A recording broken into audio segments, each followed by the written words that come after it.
No vídeo de hoje nós veremos como é que Naruto nos dá uma lição, ou melhor, várias lições, de como não ficar reclamando das coisas ruins que acontecem, uma vez que somos o que somos hoje por tudo o que aconteceu, seja de bom, seja de ruim. E para tal, farei um paralelo com as ideias do filósofo Nietzsche, principalmente o amor fati. No entanto, antes de continuar a chamada, eu sou o André Gulsi e esse é o Entreter e Conhecer. E após a vinheta, vamos para o conteúdo de hoje?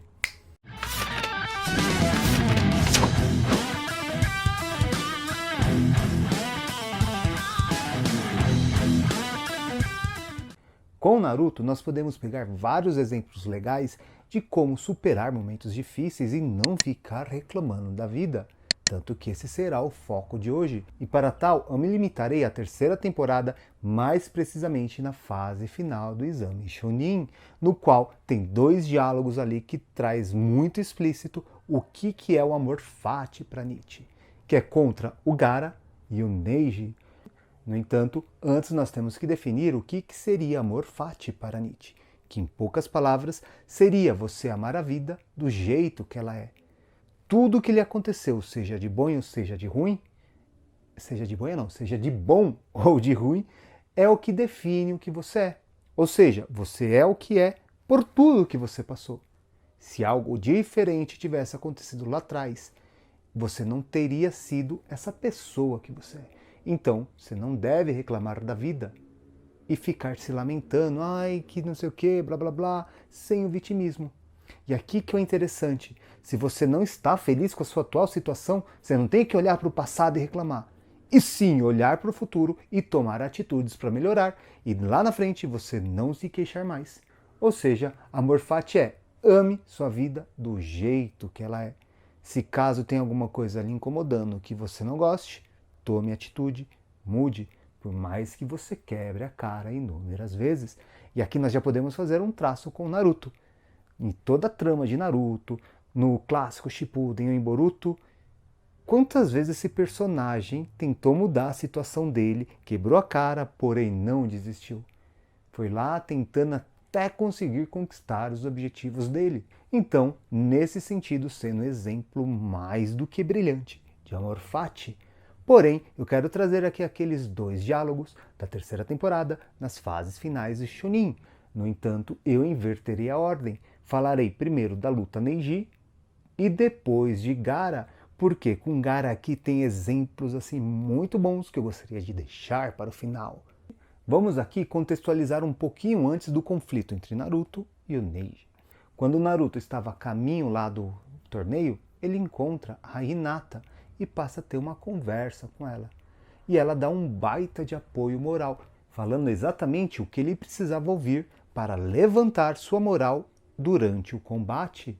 E ali também mostrando o quanto eles já começam a se admirar desde então. Tudo bem que o foco passa a ser do Naruto para Sakura, mas nós já podemos perceber uma sementinha plantada ali. Bom, eles se perdem lá para o torneio, tem todo o auê e vai começar a luta. Logo de cara na luta, ele mostra que ele está insatisfeito da forma como o Neji tratou a Hinata na última luta. Meio que ele fala, olha, não foi justo o que você fez com ela, porque você descontou a sua raiva ali.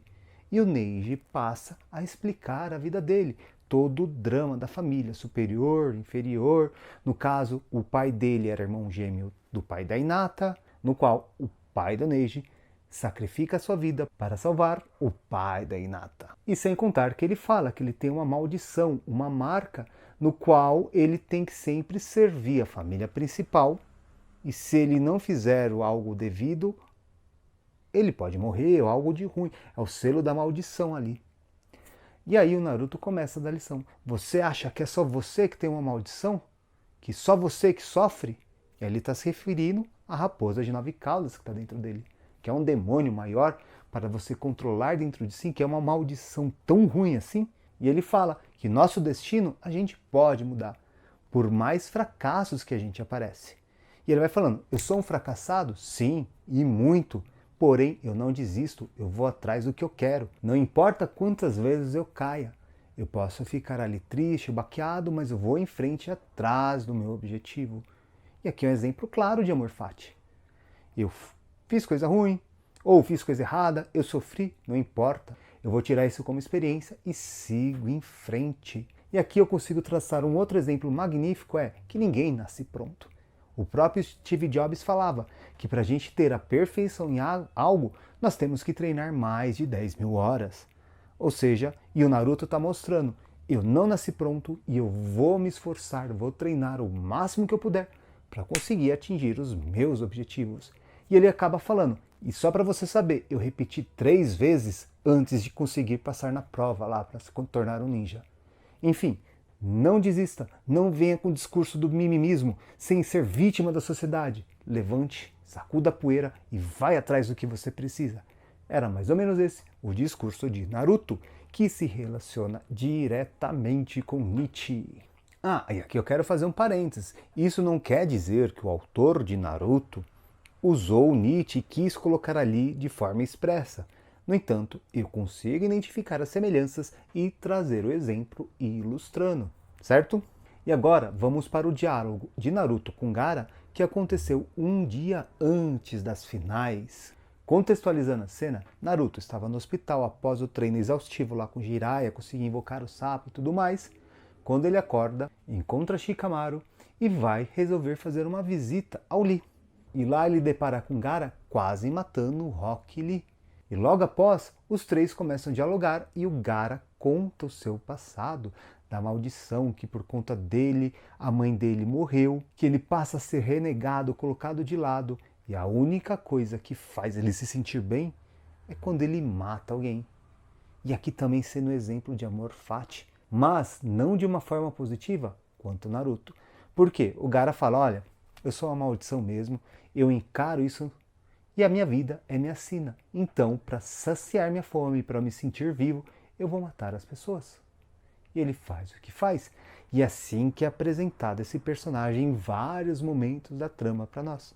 Podemos dizer até que ele seria um sociopata ou mesmo um psicopata se transformando em serial killer se estivesse na nossa realidade. Mas aqui ele não fica se lamentando nem nada. Ele levanta, reage e age conforme o instinto dele manda. E o mais legal nessa cena é que o Naruto se assemelha com ele no histórico. Ele fala, nossa, minha história é igual a dele. E olha, e ainda bem que eu não me tornei esse ser que ele se tornou. E assim, ele vai reafirmar o passado dele. Por mais ruim que ele seja, ele falou, se comparado com os outros aí no mundo, tem pessoas que podem ter algo pior do que eu. E ele fica feliz de ter tido a situação dele, por mais tosca que tenha sido a criação dele na infância e tudo mais, ele não se tornou um ser tão ruim quanto Gaara. E aqui é outra questão, nós também não podemos cair naquela questão da vítima da circunstância. Eu só sou assim porque meu pai, minha mãe... Não, o Naruto teve todo um histórico ruim, mas eu vou fazer o que é certo e eu não preciso atrasar o lado de ninguém para conquistar o meu. Então fica assim. E aí, conseguiu relacionar os ideais de amor fati, de gostar da sua vida como ela é, sem querer mudar o passado, e se algo lhe incomoda, pense no futuro? O Narutinho nos ajudou a fazer essa reflexão? E aí, tá passando a ver sua vida de forma diferente?